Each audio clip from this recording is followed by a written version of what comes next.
Ukraine is importing Azerbaijani gas via the Trans-Balkan corridor for the first time. This was announced by the head of the NJSC Naftogaz of Ukraine, Serhiy Koretsky.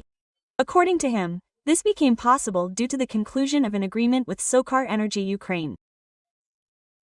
The first deliveries are carried out via a test route through Bulgaria and Romania to the Ukrainian border. As Koretsky noted, this is a small in volume, but strategically important step that opens the way to long-term cooperation, as well as another example of diversifying supply sources and strengthening Ukraine's energy security. Cooperation between Ukraine and Azerbaijan is further evidence that Baku is moving away from Moscow.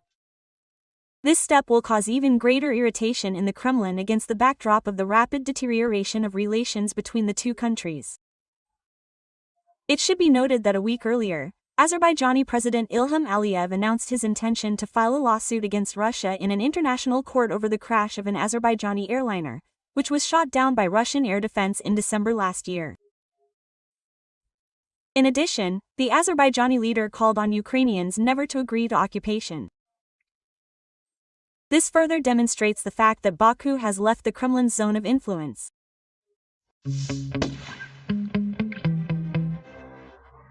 The recent friendship, or rather dependence of Azerbaijan on Russia, seems to be finally turning into hostility and open confrontation. Now the Kremlin has no levers of influence on Baku. Or none, or they are very minimal. The downplaying, the one war for Karabakh, the oppression of the Azerbaijani diaspora in Russia. All this untied the hands of the official, and there they finally began to do and say what they really think. Russia did not apologize. Russia refused to admit its responsibility. In general, from that moment on, relations began to rapidly deteriorate. For the first time in the history of relations, Baku is going to sue Moscow. What do they want to achieve in Azerbaijan with such a move? Why is Aliyev no longer afraid of Putin? Can the country face the same aggression from the Kremlin as Ukraine? And will the Russian Federation ever be able to regain its former influence in the Caucasus? We will tell you about this right now in the new issue of Arsenal. The hottest point of the new format of relations between Russia and Azerbaijan was December 25 last year. Since then, the situation has only worsened. Relations between Azerbaijan and Russia did not start cooling yesterday. Back in December of 24, a high-profile incident occurred. You remember it. A passenger plane flying from Baku was shot down over Grozny. 38 people died, mostly Azerbaijanis. During the investigation, it became known that the plane was shot down by a Russian Panzer S air defense system. According to the results of the inspection before the crash, the aircraft had no damage. Baku also stated that it has a fragment of a Panzer S missile, extracted from the plane and identified by an international expert. And to eliminate all questions, they investigated and published a recording of the Russian air defense captain opening fire on the airliner. Azimuth 338, range 7,000, altitude 400. Fire, fire, I say.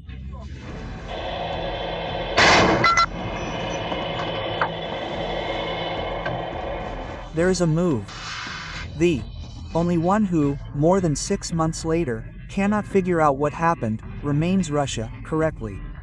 For 7 months now, there has been only one response to the requests of the Azerbaijani side. Wait, the investigation is underway. We have not received a concrete answer for 7 months.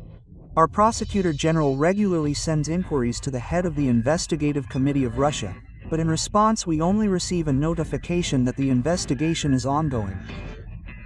We are ready to wait for the completion of this process, but we believe such behavior is counterproductive.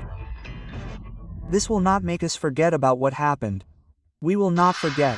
At the same time, as insiders report, during all this time there have not even been unofficial apologies from Moscow. True, Putin called Aliyev immediately after the disaster, but only to express condolences. The Russian Federation does not admit its direct involvement. Formally, the investigation is ongoing, but it is absolutely clear to everyone that Russia, as this is not the first time, deals with civilian aircraft. Russia displays an equally unacceptable and barbaric attitude. And here the Azerbaijani plain is no exception. For Russia, apologizing for what it has done, even if it was done unintentionally, is considered a sign of weakness.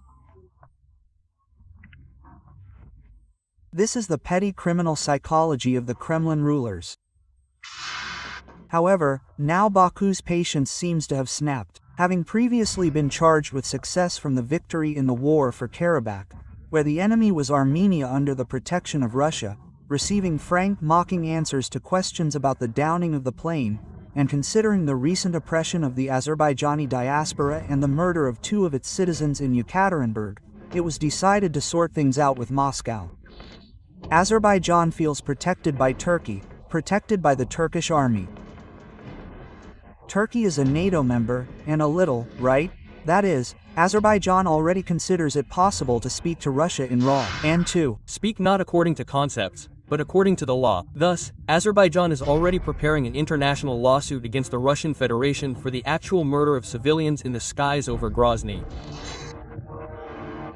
The question is why the Russians do not act as any neighbor should in a similar situation. Our demand was absolutely natural: to admit their guilt, punish those who shot down our plane, and pay compensation to both the families of those killed and injured in the incident, and for the plane. In response, Russia decided to act in the usual way, to put pressure and oppress. However, Baku remains under Moscow's control only in the bunker's imagination. And earlier, Russia was hinted at this softly. Bilateral relations between Baku and Moscow, they have reached a historical minimum. And this, after the event with the plane, this is a démarche by President Aliyev. In May, he was absent from the Russian parade in honor of Victory Day on May 9th. And there is no need to explain to TV viewers what Victory Day, the parade, means for the Russian establishment.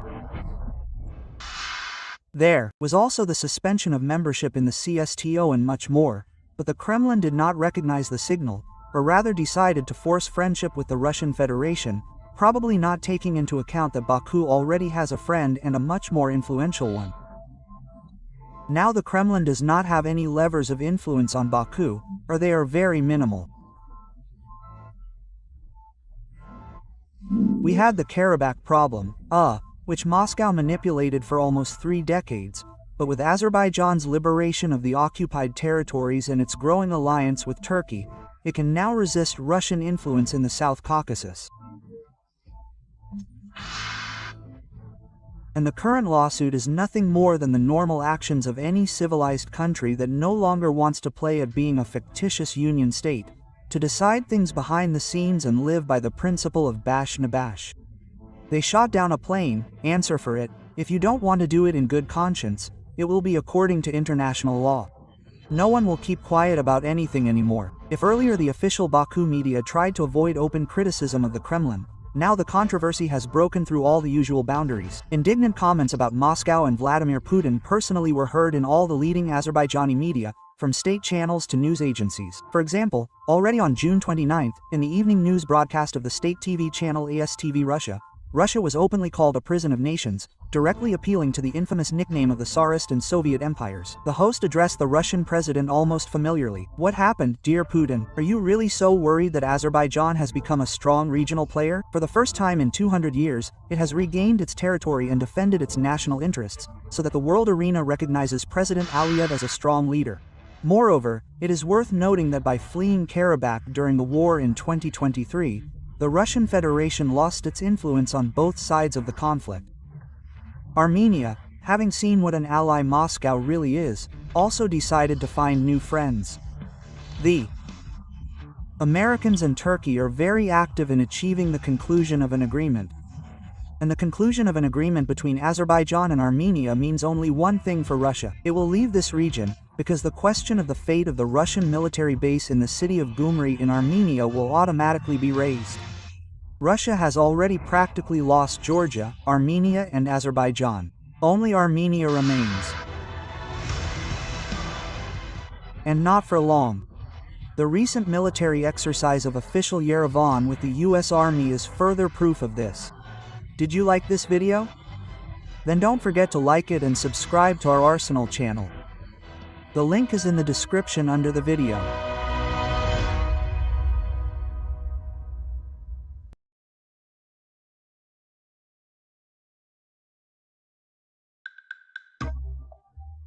Russian scientists are now throwing all their efforts into inventing a time machine to return to 2014 and dissuade Putin from committing stupidities, because of which the entire history of Russia went down the drain. Having attacked Ukraine in order to return it to its zone of influence, Moscow lost influence not only in Ukraine, but also in the whole world. Azerbaijan continues the systematic de-Russification and denazification of the Caucasus. This is no longer just a small diplomatic conflict between Baku and Moscow.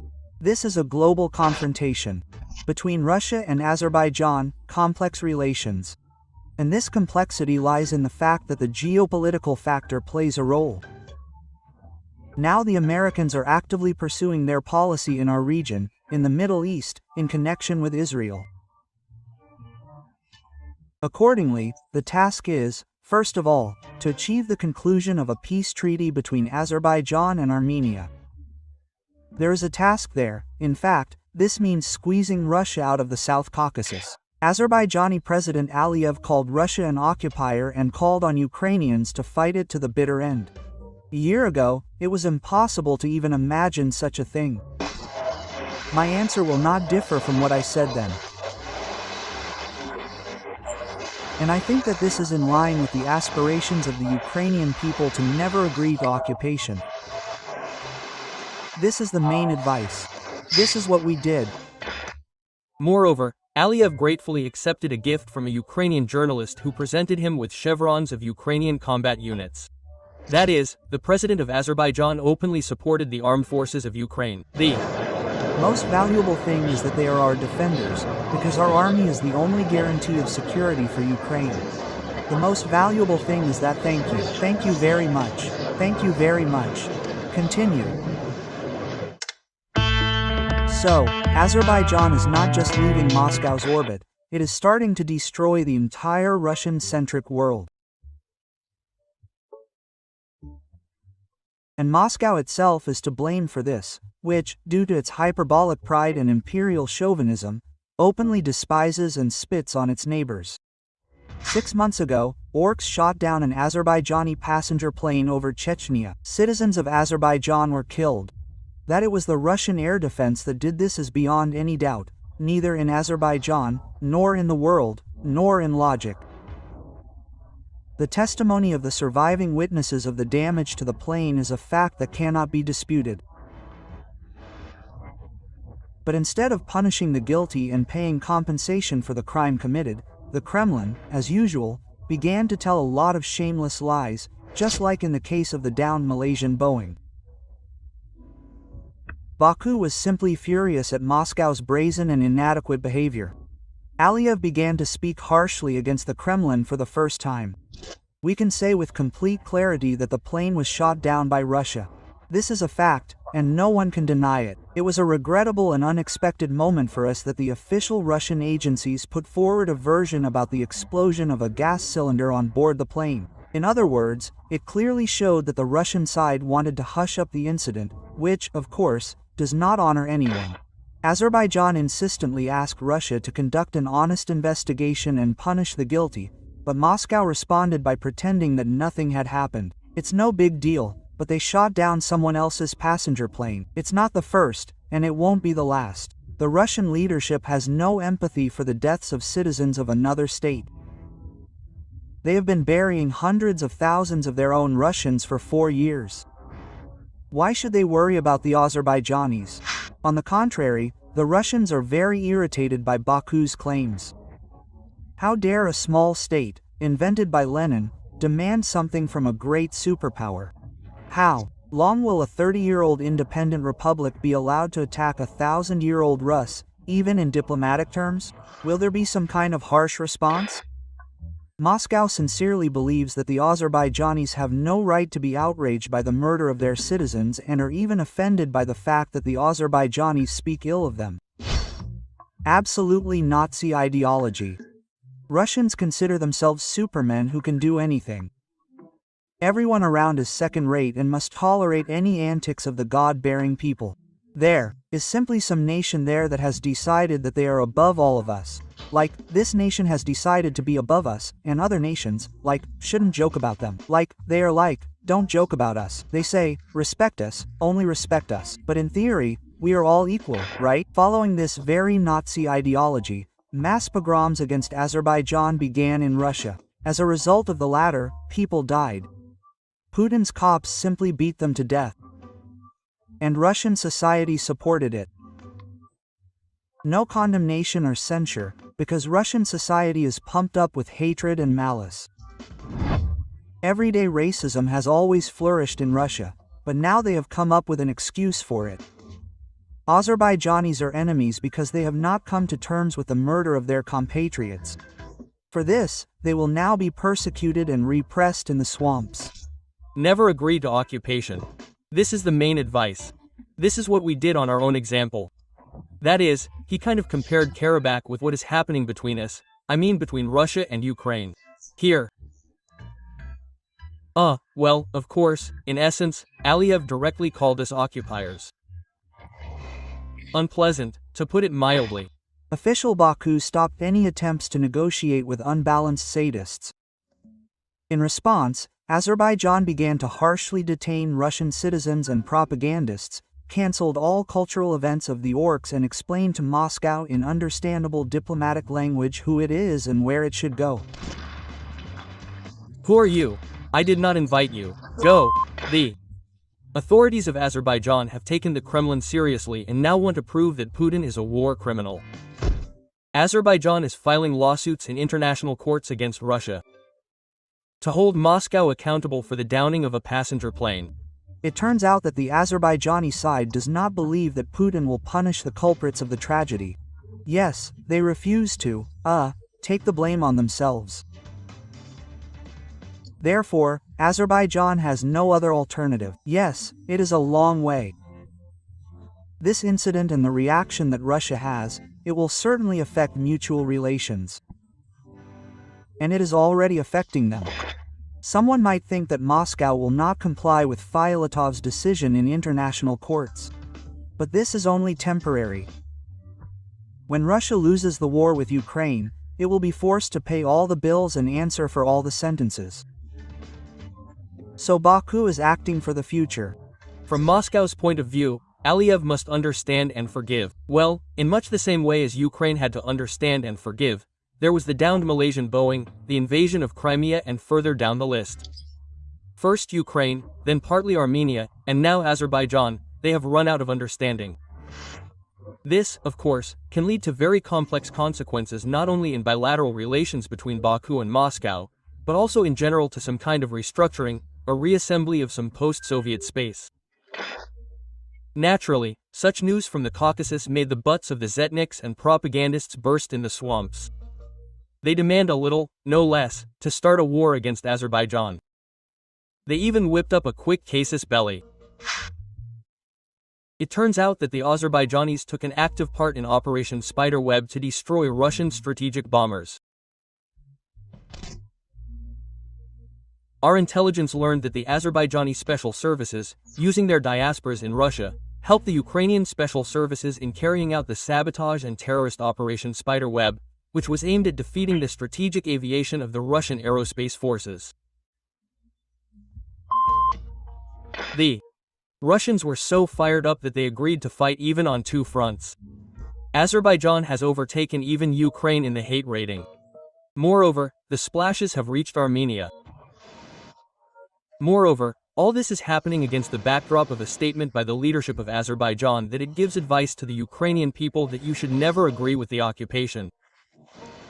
We did not agree, we were told, consider the reality, and we ourselves changed the reality. Well, not quite exactly, says Mr. Aliyev. Reality was first changed by Pashinyan, who said that Karabakh is not ours at all. He is twisting the Russian imperialists not just like that, but because of impotence. Moscow cannot influence Baku either economically or diplomatically, much less by force. The official Kremlin, as told by Sammy Peskov, is incoherently bleating something like, "Let's live in peace," and the Azeri demand blood. True, not their own, but that of the serfs whom they dream of sending to liberate the Caucasus from the Azerbaijani Banderites. What will happen in the South Caucasus? The task is to completely remove Russia, to break through the Zangezur corridor. Turkey is taking this entire region under itself.